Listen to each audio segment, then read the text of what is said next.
يا حبيب الله يا رسول الله يا حبيب الله يا رسول الله يا حبيب الله يا رسول الله يا حبيب الله يا رسول الله هذا الرسول إذا يبسم ترى الأرض نورا فلا تظلم. هذا الرسول إذا يبسم ترى الأرض Gjithë neve është të bashkë, më ullë edhe me I kujtu këto ngjarje, të cilat, si që dhe u shpreh profesor Bashkimi, Allahu ka dashur që me qenë shkaktare të ndrimit të rrotës së historisë. Më ullë në Mitrovicën tonë, të cilën e lutim Allahun xhaleshanuhu që vërtet hijretet që I ka përjetu populli I Mitrovicës për dhe I Kosovës, ato padyshim ta bëjnë të veten në të gjitha aspektet e jetës, e inshallah padyshim edhe në aspektin e një të ardhme shumë më të ndritshme se sa që vërtet ende vazhdojmë me pas edhe së tërsi, po sidomos kur fjala për Mitrovicën tonë dëshmore. Falenderoj Asociacioni për Kulturë Edukim dhe Arsim për këtë iniciativë të shkëlqyeshme, iniciativë e cila refuzon që të ndodhë fshirja e historisë, fshirja e kaluarës tonë të famshme nga mendjet, shpirtat edhe zemrat tona, po përkundrazi insistimi jonë pra që gjithsesi ta njohim veten, ta respektojmë veten e që të meritojmë edhe respektin nga të tjerët. Ata të cilët nuk njohin veten, nuk e njohin të kaluarën e tyre, ata të cilët nuk e respektojnë dhe veten, nuk ka mundësi të pritet që t'i respektojnë të tjerët. Prandaj, inshallah, dhe Allahu xhaleshanuhu e vërtet ngjajshëm me atë që është duke e bërë Asociacioni për Kulturë, Edukim dhe Arsim AKEA, e që mundohet me e njoft këtë popull, me e njoft këtë vatan, ashtu si është dhe si e ka të kaluarën e vetë, duke e respektu edhe aspektin e tij kombëtar, edhe atë që ka të bënë me kulturën e traditën e dokët edhe fenë, është ajo që mendoj se vërtet është zgjedhja më e qëllueshme, edhe ajo e cila biidhnillah do të ndërton të ardhme të ndritshme të vendit, po edhe të bijve edhe bijave tona. Kur fjala për temën, pasi që vërtet edhe koha është e ngushtë edhe minutat I kemi të paktë, e që mendoj se vërtet tema në fjalë dën bukur në elaborim më të gjerë dhe më të gjatë, por edhe në njëjtën kohë të e pas parasysh se këto ditë besoj se gjithë kemi pas raste edhe me ndëgju ligjëratat e tjera, por besoj se inshallah edhe me ju kthy literaturës e cila ka desh Zoti nuk është e pak tani sa ka qenë në të kaluarën në gjuhën tonë të ëmbël shqipe, do të mundohemi ne vetëm disa aspekte më qendrore me I cek të hijretit, edhe atë unë do të ndalem pak a shumë rreth hijretit edhe asaj që ka ndodhur me një fjalë para hijretit të Medinës, para hijretit që kanë bërë ashabët edhe pejgamberi al-Islam në Medinë, edhe asaj se çka ka qenë pra poenta qendrore e këtij hijreti, po edhe e hijreteve kisha me thonë të mëhershme, e të cilat vërtet nuk kanë fillu vetëm në kohën e Muhamedit a.s. Fillimisht kisha me thonë se hijreti është një sunnet I Allahu xhaleshanuhu në krijesat e tij, e në thirrësit në veçantë.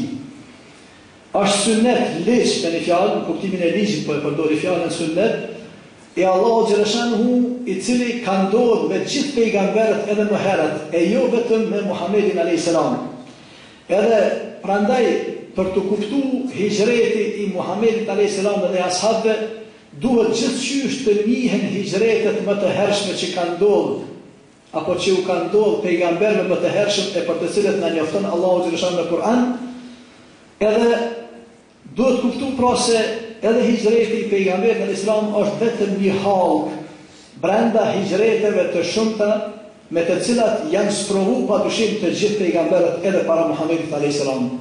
Prandaj, kjo është temë në veti që të folet për hijretet e tyre, e që mendoj se vërtet na duhen ndoshta bukur shumë ligjërata për t'i shpjegu, por megjithatë unë do të dalem pak a shumë rreth hijreteve që ndodhen në kohën e Muhammedit a.s. Ngjajshëm pra një vazhdimsi e këtyre hallkave më të hershme që kanë ndodhur nga hijretet e mëhershme të pejgamberëve të mëhershëm, janë edhe hijretet që ndodhin në kohën e Muhammedit a.s. e i cili nuk është i pari prej tyre që ndodh pas 13 viteve të periudhës mekase. Nuk është i pari që ndodh në Medinë, por e dim fort mirë që këtij hijreti i kanë parapri edhe 2 hijrete, qysh nga viti i 5 apo nga mesi i vitit të 5 edhe fundi i vitit të 5, e që ndodh hijreti i parë në Abisini, në Etiopinë e sotshme, në të cilën e dim fort mirë që pejgamberi al-Islam pas këtyre viteve, spari 3 viteve në të cilat e dim se ka thirrë fshehurazin e Islam, po edhe organizimi i muslimanëve ka qenë i fshehtë në këtë kohë për shkak të gjendjes të jashtëzakonshme që ka qenë në Mekë. Pas 3 viteve, thirrja islame fillon me një fjalë që të përhapet sheshazi, hapurazi. Prandaj edhe kjo thirrje domosdoshmërisht është ballafaquar me atë me të cilën është ballafaquar çdo thirrje e këtillë që ka ndodhur në historitë e njerëzimit, e që ka qenë se është ballafaquar me dushmënt edhe me kundërshtarët e rreth të saj, e që edhe e dim se ndodhin tortura edhe persekutime të mëdha ndaj vetë pejgamberit al-Islam, po edhe ndaj ashabëve të pak që nuk kanë qenë në numër të shumtë në këtë periudhë, e që është fjala për vitet e para, më njëherë pas 3 viteve deri në vitin e 5, siç jam duke thënë.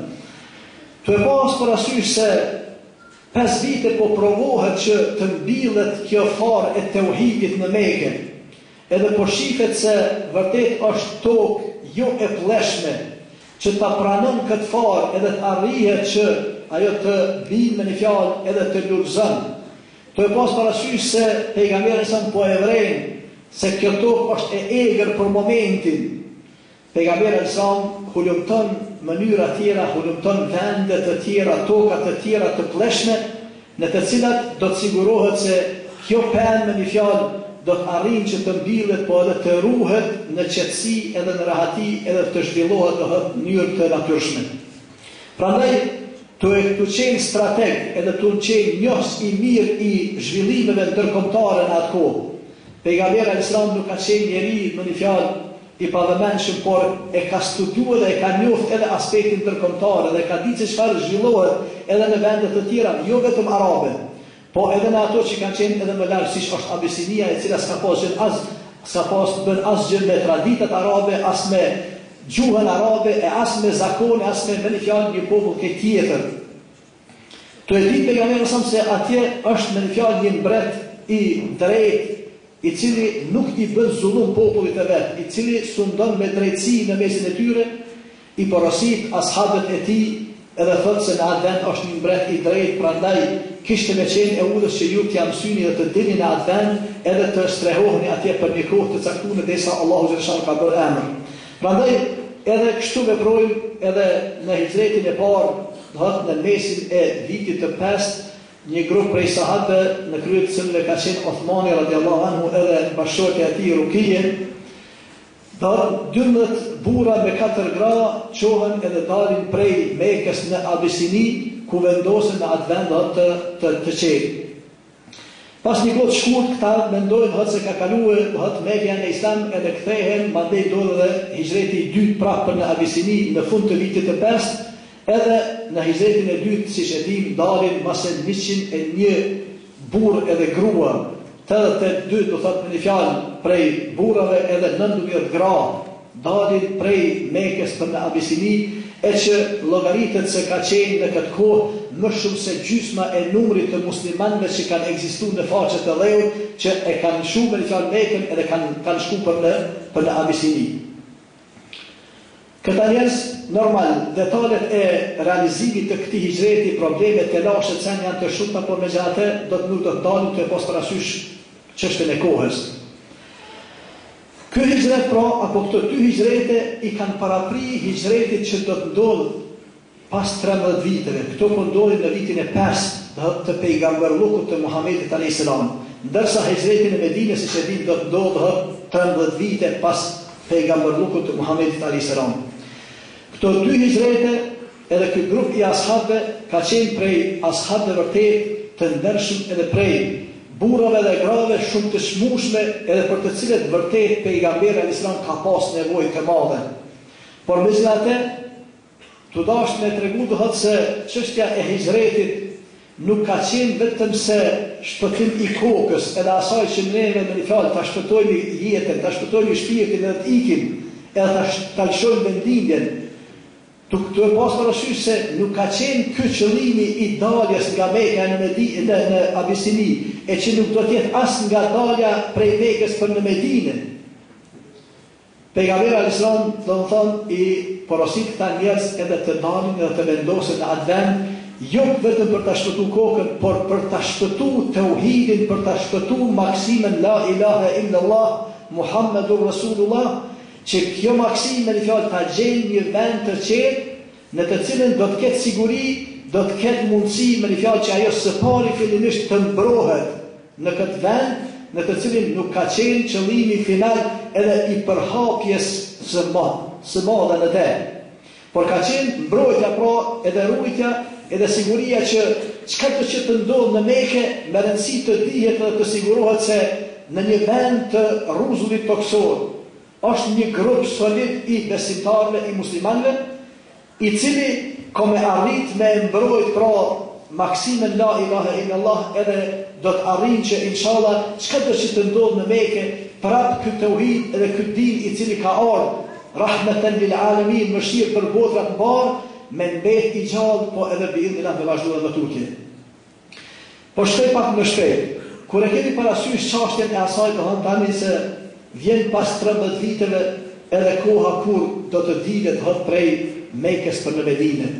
Ata sahabë të pak të tjerë që kanë mbetë në Mekë, po edhe të tjerë që kalojnë në Islam pas vitit të 5 e deri në vitin e 13 të pejgamberllukut Muhamedit alayhis salam.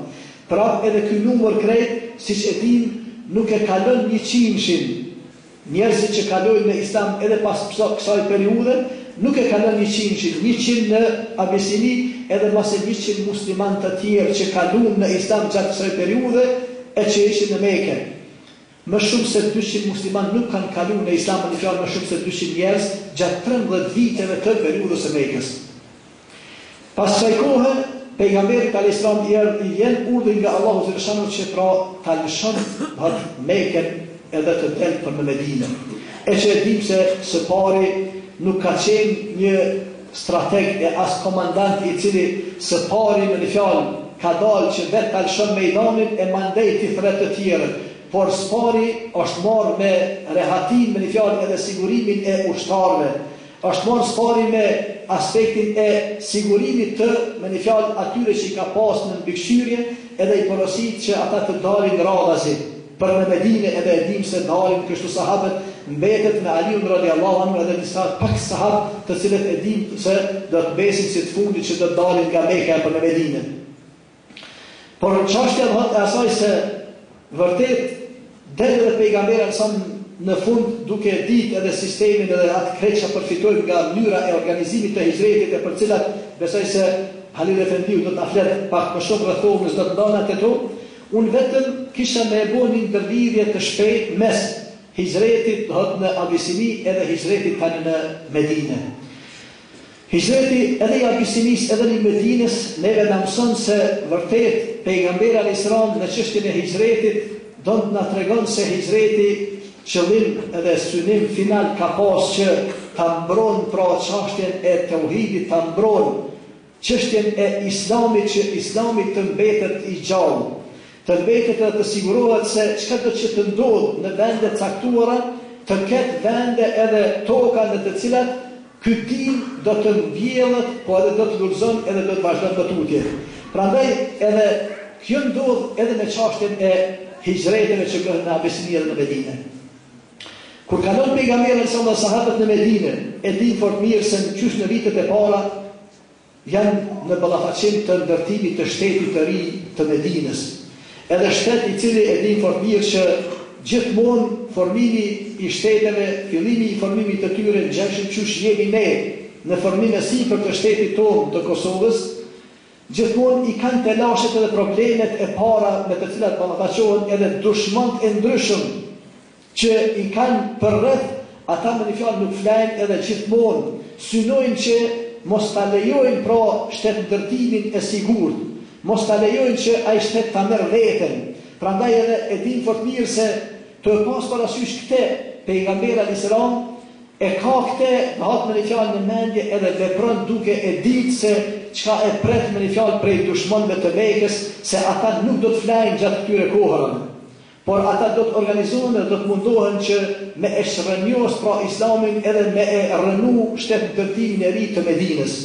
Prandaj edhe e din fort mirë se edhe pse pejgamberi alayhis salam në këtë kohë tani ka qenë shumë i nevojshëm për ata 100 ashab edhe me fëmijët e tyre që gjatë këtyre viteve kanë lind atje, me gjithë nevojën e madhe që kishte për ta, pejgamberi alayhis salam ende nuk po kërkon prej Nejashiut që me një fjalë t'ja kthen atë grup të besimtarëve, atë grup të me një fjalë qytetarëve të tij në shtetin e Medinës, por edhe pas Medinës, edhe pas hijretit, prap pejgamberi sa po e sheh të udhës që ai grup i besimtarëve me qëndruar dhe me ndajt në atë vend ku kanë shkuar para më se 7-8 viteve, që është fjala për fillimin më herë pas hijretit Medinës. Zhvillohet lufta e Bedrit, zhvillohet lufta e Uhudit, zhvillohet sa prej betejave për të cilat ka pejgamberi alayhis salam nevojë të madhe për ata njerëz. Por prap nuk po i thret.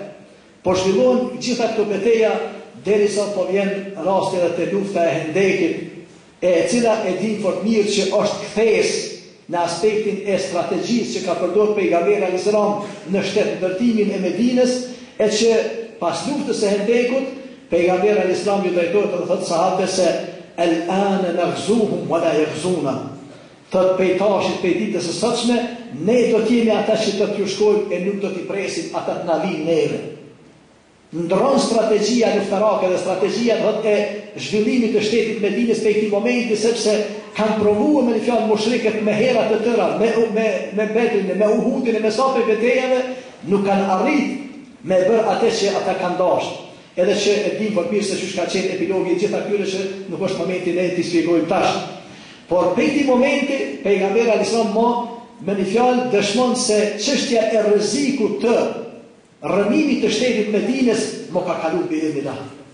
Edhe prandaj prej këtij momenti atëherë fillon një faqe e re e historisë, edhe fillon çështja edhe e zhvillimit edhe e shlirimeve të reja e që e dim do të pas një kohë në vitin e 7 pas hijretit. Në vitin e 7 vjen deri te shtirimi edhe i Hajberit, e cila territori i cili ka qenë i populluar me fiset e ndryshme jehudite, të cilat i kanë shkel vazhdimisht marrëveshje që i bënin me pejgamberin alayhis salam, e të cilët vërtet me këto shkelje merituan që të ndëshkohen qysh vërtet është cilësi e tyre, jo vetëm në atë kohë, po është cilësi, është interesant e tyre edhe në këtë kohë, po siç jemi edhe të njoftuar, padyshim se kjo është në gjakun edhe në venat e tyre me një fjalë, prandaj edhe nuk ka mundësi të ndrojnë edhe në ditën e sotshme çka bëjnë në Palestinë, po edhe çka do të bëjnë edhe nesër.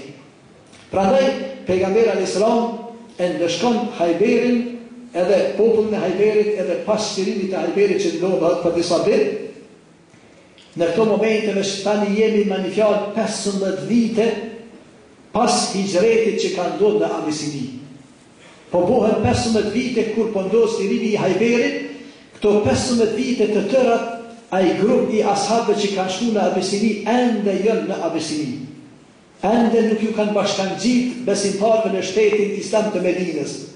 Vetëm në këtë rast pejgamberi po kërkon prej Nejashiu që tani është momenti, thot, që t'ja kthen ata njerëz për të cilët vërtet kishte qenë tepër i ballëngjym edhe i mërzitur me një fjalë pejgamberi për ta.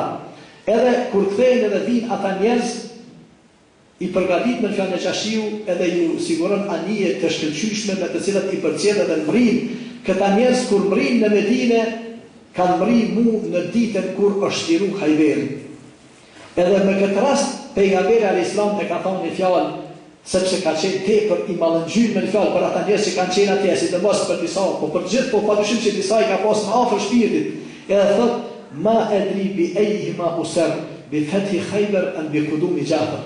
Thot nuk e di me çka të gëzohet, thot unë sot më shumë, a me shlirimin e Hajberit apo me kthimin e Jaferit. Jafar ibn Abi Talibi që e dini fort mirë që ka qenë zëdhënës i këtij grupi tek Nejashiu me një fjalë gjatë kësaj periudhe që kanë qenë hot në Abisini.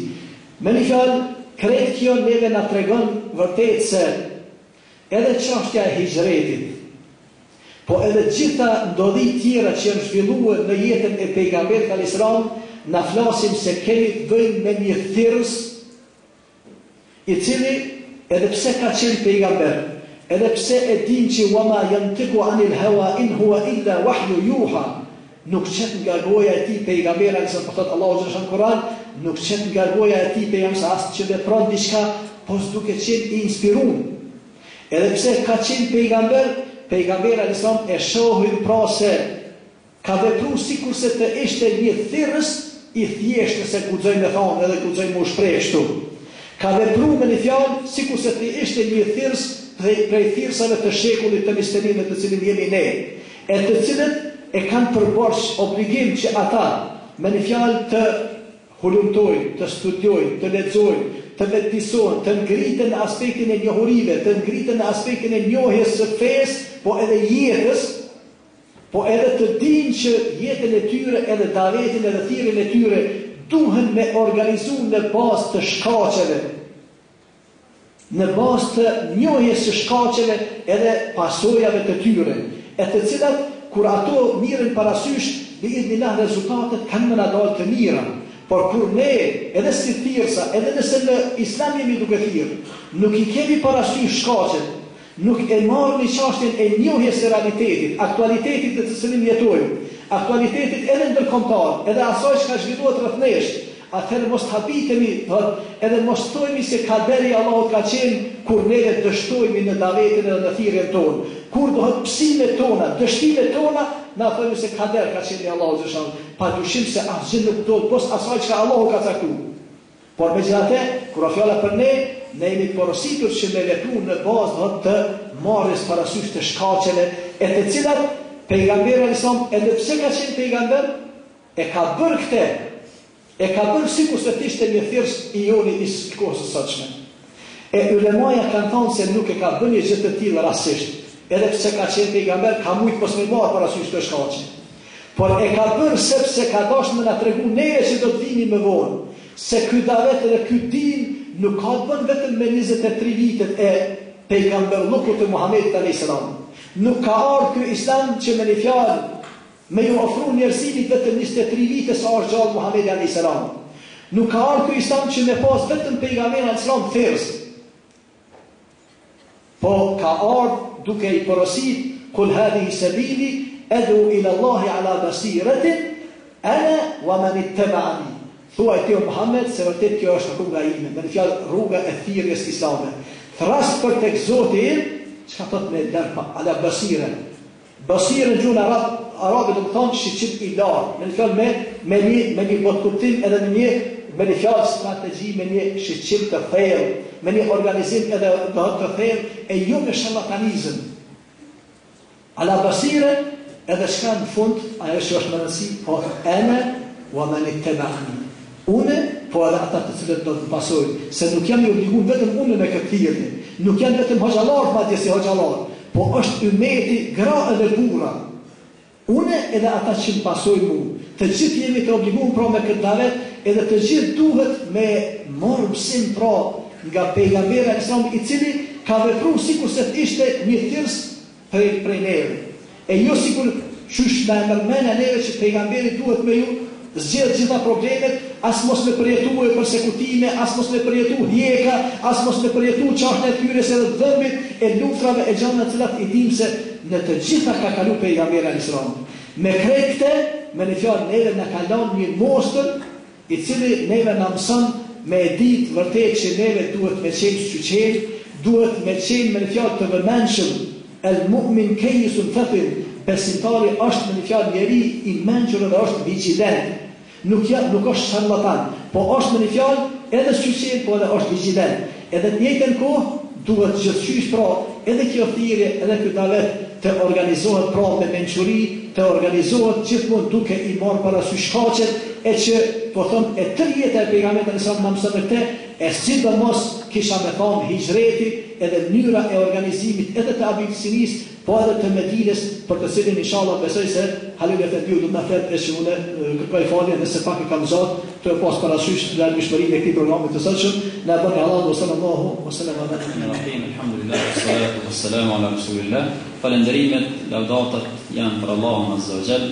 Allahun e falenderojmë për i tij fare kërkojmë, tek Allahu mbështetemi për veprat dhe vesit tona të liga, dëshmojmë se s'ka zot tjetër post tij dhe dëshmojmë se Muhamedi sallallahu alaihi wasallam është robi i dërguar i tij.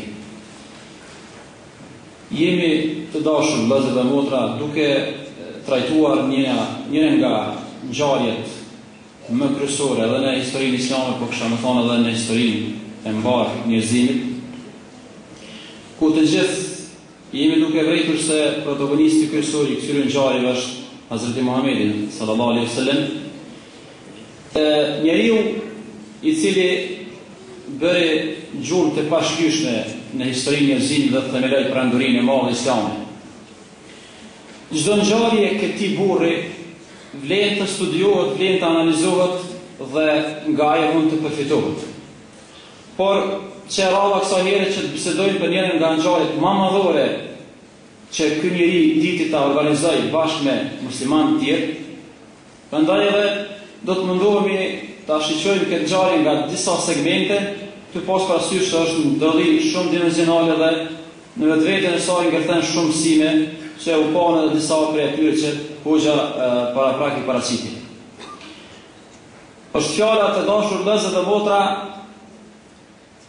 për një periudhë kohore ku ndrimi i muslimanëve në kuptimin fizik dhe gjeografik do ta ndrojë edhe misionin ose gjuhën e shpalljes. Prandaj njëra nga rëndësitë themelore të hijretit është se hijreti shënon vije ndarëse në mes dy periudha të misionit islam. Do të thotë nuk fokusohet e tërë rëndësia e hijretit vetëm thjesht shprehulja Muhamedi alayhis salam me shokët e tij prej Mekës në Medinë. Sigurisht që kjo është një pjesë shumë më e rëndësishme, por rëndësia që do të jetë pastaj shumë e nevojshme për muslimanët është se një pjesë të kuptuarit misionit islam do të varet nga të kuptuarit të hijretit, për arsye se hijreti domethënë është pjesa kur misioni i Allahut azza wa jall, shpallja e Allahut azza wa jall e ndron edhe formën. Prandaj edhe në librin e Allahut azza wa jall dhe në gjithë historinë islame shpesh diskutohet periudha para hijretit, periudha pas hijretit. Jo vetëm edhe më tepër se kjo, edhe vetë Kurani e gjani kaptina mekase, kaptina medinase. Karakteristikat veçanta kanë kaptinat në Mekë, karakteristikat veçanta kanë kaptinat në Medinë. Me tjetër gjuhë dhe me tjetër ritëm, me tjetër formë të stilistike gjysore i folë Allahu azza me kasve ose periudhës metase, dhe me tjetër stil gjysor dhe obligativ i folë në periudhën e Medinës. Prandaj të kuptuarit e hijretit bën një pikë të rëndësishme në kuptuarin tonë ndaj vetë islamit, për arsye se po themi se është vija ndarëse mes dy periudhat të zbritjes së islamit. Prandaj këtu do të gërthejmë shumë mësime të ky aspekt, të pas parasysh se është vija ndarëse mes historisë ose periudhës të përsekutimit dhe historisë kur islami do të lulëzojë dhe do të triumfojë me pas në gjithë botën. Do të avrejmë se në periudhën e Mekës, pejgamberi sallallahu alaihi wasallam kalante pranë shokëve të tij kur ata përsekutoheshin sikur familja Ammar ibn Yasir, ku në format ma brutale, dhunoheshin dhe përsekutoheshin me gjithë pjesën dërmuese të muslimanëve, kur pejgamberi alayhis salam kalonte në këtë periudhë afër tyre, nuk gjonte të tjetër ngushëllim për vetë se sabr ala Yasirin ma maw'idukum al-jannah. Boni sabër o familja e Yasirit se vend takimi ju do të jetë xheneti. Anën tjetër, periudha medinase është periudhë krejtësisht tjetër. Këto kemi përsekutim, ndërsa kemi këto shije tjetër qëndrimi pejgamberit sallallahu alaihi wasallam, ndërsa në periudhën e Medinës, kur një muslimanie i zbulohet një pjesë e kokës së saj dhe arrin deri te eskalimi i gjendjes, pejgamberi për këtë ngjarje përgatit ushtri dhe mobilizon një ushtri dhe zhvillohet një luftë për hije të nderit një muslimanie. Prandaj mendoj se këto ngjarje të tilla të Mekës dhe të Medinës paraqisin një rëndësi jashtëzakonisht të madhe në të kuptuarit tonë ndaj vetë misionit islam.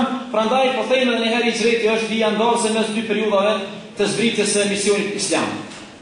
Çështja e dytë që mendoj shumë e rëndësishme, e sidomos për neve që jetojmë në pjesë gjeografike të botës, është se pas 13 viteve në Mekë dhe dëshimi gjitha përpjekje se pejgamberi t'i bind me kas se është i dërguar i Allahut azza wa jall dhe se nuk do të jetë ndur nga misioni me cilin e ka ngarkuar Allahu azza wa jall. Atëherë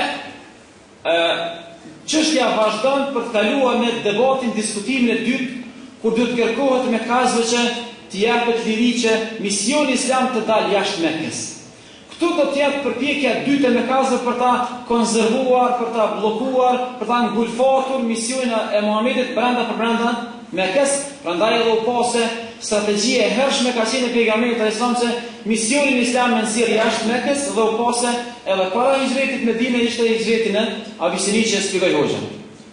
Do të thotë po mos ndodhte hijreti, nuk do të donin gjithë ngjarjet që vinë më vonë ose nuk do të shkrimet në kohën e Hazreti Omerit, në kohën e Hazreti Uthmanit e Abu Bekrit e kështu me radhë. Prandaj themi në këtë drejtë se ky islam që ka ardhur në këtë vend, ndoshta zanafila ti kthehet tek hijreti, për arsye se hijreti paraqet, domethënë momentin kur islami del prej një kafazi të Mekës ku bëhen përpjekje që ai islam të ngërthehet, të ngulfatet dhe të konservohet në Mekë. Prandaj llogaritet një triumf jashtëzakonisht i madh, jo vetëm për Mekas, jo vetëm për Medinas, por do të llogaritet fitore e madhe për gjithë muslimanët, për arsye se kur ky mision del prej Mekës, pritet saktësisht mas 30 viteve, ky islam do të mrinë në 3 kontinente, të pas parasysh se hapi i parë është bën dalje nga Mekka. Nuk do të zgjatën tepër, do të kaloj, mendoj se këto 2 pika janë të rëndësishme të hiqet vëmendjen e to sa i përket rëndësisë së hijretit, ndërsa aspekti i porosive dhe i mesazhit që i përçon kjo ngjarje madhore në historinë e pejgamberit sallallahu alaihi wasallam, do të dalem në disa prej tyre, por pa u zgjatur. E para të dashur vëllezër dhe motra, kisha pas dëshirë shumë shkurtimisht me paraqit virtytet dhe gjendjen e Mekasve të cilët janë njerëz që e bën këtë ndryshim kaq të madh. Është vërtet që pejgamberi alayhis salam ka qenë ai prijatari i gjitha ngjarjeve, por megjithatë Mekas kanë rolin themelor, e kanë rolin kryesor, prandaj shihet dihet në histori që Hazreti Abu Bekri me gjithë familjen e tij ka qenë i gatshëm dhe ka qenë faktikisht pjesëmarrës i drejtë për drejtë i gjithë hijretit. Jo vetëm me veten e tij, por me gjithë familjen e tij. Prandaj mendoj se ne musliman duhet të analizojmë Mekasit mirë dhe duhet të studiojmë natyrën e Mekasve që kanë pranuar Islamin. Për arsye se këta burra me këto virtyte i kanë bërë gjithë këto ndryshime. Unë mendoj se në këtë rast do t'i kisha cek 3 virtyte themelore që i posedonin Mekasit musliman në këtë rast, dhe ato 3 virtyte u abon të mundshme atyre që të jenë faktikisht ndikues kaq të madh dhe të themelojnë ose të krijojnë një histori kaq të famshme. Pika e parë që e cekun gjithë dietarët, Mekasit të cilët u futën në Islam, dalloheshin, karakterizoheshin nga të tjerët, posedonin një fuqi të jashtëzakonshme mendore dhe kishin fuqi të analizojnë thënjet e Muhamedit alayhis salam.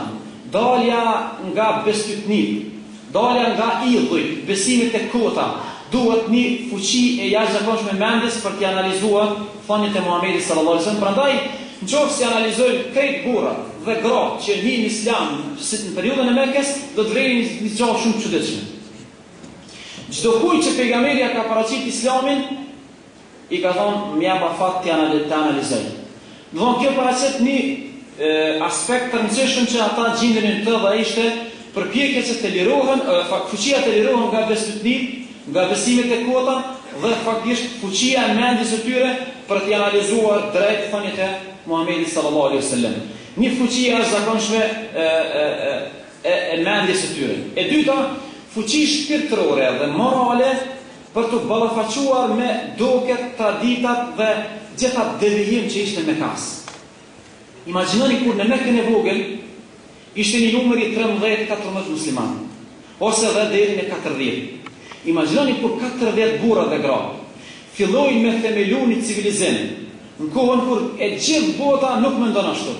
Prandaj në këtë rast duhet një fuqi jashtëzakonshme morale, për arsye se ne son kohën tonë kemi njerëz që thonë, po, pe kuptoj, kjo është e vërtetë, unë e di vërtetën, ama dynjaja kështu e kërkon. Këtë bota po shkon kështu. Domethënë, dobësim i aspektit moral për të luftuar ose për të ecur rrugës e cila është e vërtetë, përkundër që në këtë rrugë shumica e njerëzve ecin në kundërtën e saj. Domethënë, kjo është pjesa fuqia morale dhe psiqike me kazë për të ecur sipas rrugës cilën e trashon të pejgamberi sallallahu alaihi wasallam. Dhe e treta është gatishmëria për të sakrifikuar.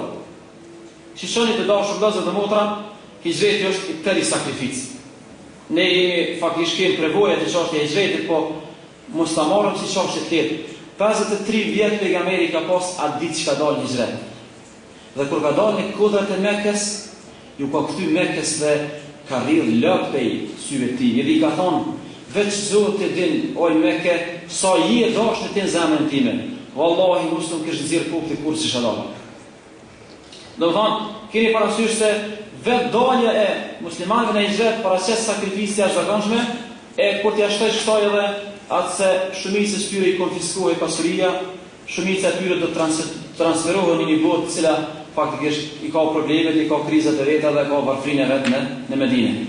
Sa i përket, mendoj se këto tri karakteristika veçohen me Kasit në këtë periudhë me këto tri fuqi e jashtëzakonshme mendore, fuqi morale për të ballafaqur me dokat dhe traditat e gabuara, dhe e treta, gatishmëri për të sakrifikuar për hir të besimit të tyre. Prandaj e gjojmë që këto tri virtyte u bëjnë të mundshme që të gjithë pa një problem të vogël ta bëjnë hijretin që në fakt nuk është e lehtë të emigrohet në këtë situatë.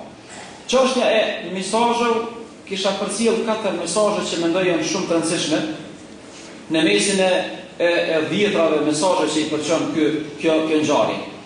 E para dhe më e rëndësishme për mendimin tim është se hijreti e vërteton se misioni islam nuk është mision regional, nuk është mision lokal, është mision global. Ka ardhur për të përgjigjë gjithë botës, ka ardhur për ta nxjerrë e gjithë botën nga errësira. Prandaj u cekë nga hoxha se vërtet pejgamberi sallallahu alaihi wasallam ishte shumë interesuar që misioni i tij të dalë anë botës, dhe kjo mendoj se është shumë e rëndësishme në këtë situatë të proklamohet, të demonstrohet, për arsye se një pjesë e botës gjithëherë ka bërë përpjekje ta minimizoj rolin islam. Gjithëherë është bërë përpjekje të arabizohet Islami. Gjithëherë është bërë përpjekje që Muhamedi të arabizohet dhe të lokalizohet dhe Islami të jepet karakter në këtë rast një pjesë të botës edhe regionale edhe lokale, mos më thonë. Po, kjo faktikisht hijreti e them këtë dhe i tregon botës se misioni islam është mision botror. Në gjërësi, asaj përfshin gjithë popujt, gjitha kohrat. Në gjërësi, asaj përfshin gjithë popujt, dhe në thellësi, asaj përfshin gjitha problemet e kësaj bote dhe botës tjetër. Prandaj, mesazhi i parë i hijretit është se Islami do të jetë fe globale botrore, dhe Allahu Azza wa Jalla ka zbritur si një rrugë shpëtimit të gjithë njerëzimit. Prandaj do të vërejmë se pejgamberi alayhis salam me stabilizimin e shtetit në Medinë fillon pastaj të dërgojë edhe mesazhet të gjithë mbretërit të botës në atë kohë. Mesazhi i dytë shumë i rëndësishëm është se roli i gruas në gjitha aspektet e jetës. Do të vërejmë shumë interesant. Në gjithë historinë e pejgamberit sallallahu alajhi wasallam, në asnjë prej ngjarjeve madhore nuk mungon roli i gruas. Edhe në hijret pikërisht. Imagjinojeni kur Esma, njëra nga pjesëmarrësit në hijret, e bija Hazreti Abu Bekrit, në kohën kur realizoi hijretin dhe ai e lumte rolin që ishte ngarkuar me të, ajo ka qenë shtatzon ujin e shtatë. Po megjithatë pejgamberi alayhis salam nuk ka dashur ta përjashtoj asnjëherë gruan nga roli i jetës. Prandaj mesazhi e hijretit na thot nëse roli i gruas është i domosdoshëm në çdo aspekt jetës. Dhe ai asnjëherë nuk guxonte minimizohet, prandaj edhe prej rolit kyçe në hijret e kanë rolin edhe gratë në këtë rast edhe gruaja e pejgamberit sallallahu alajhi wasallam, po edhe bijat e Hazreti Abu Bekrit radhiyallahu anhu.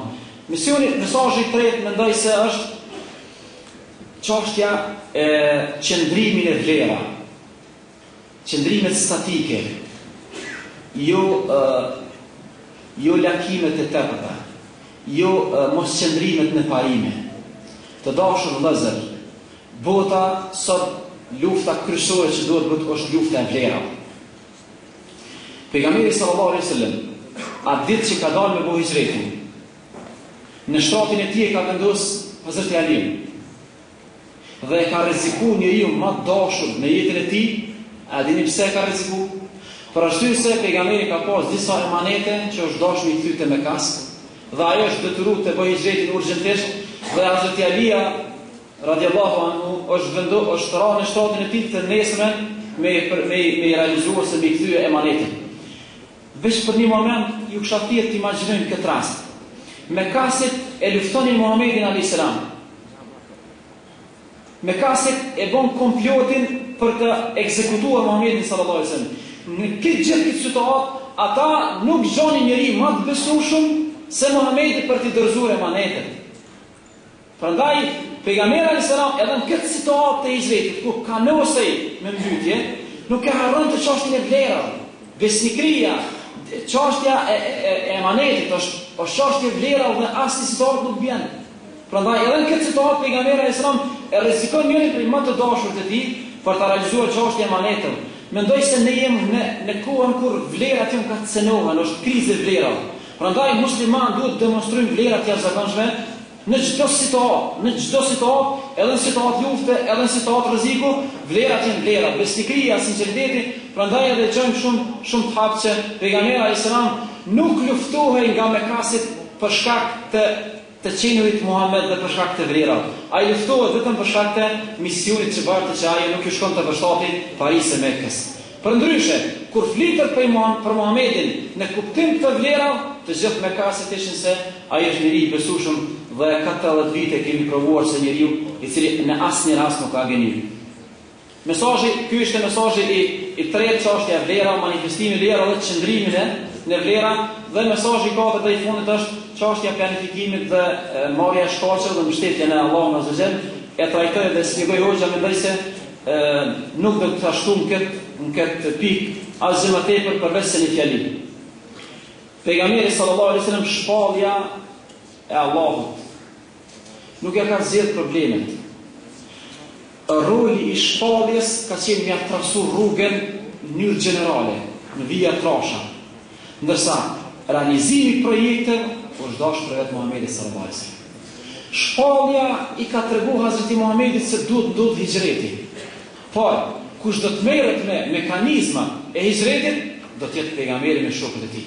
Nuk është ajo shpallja që ja realizoi pejgamberi hijretin.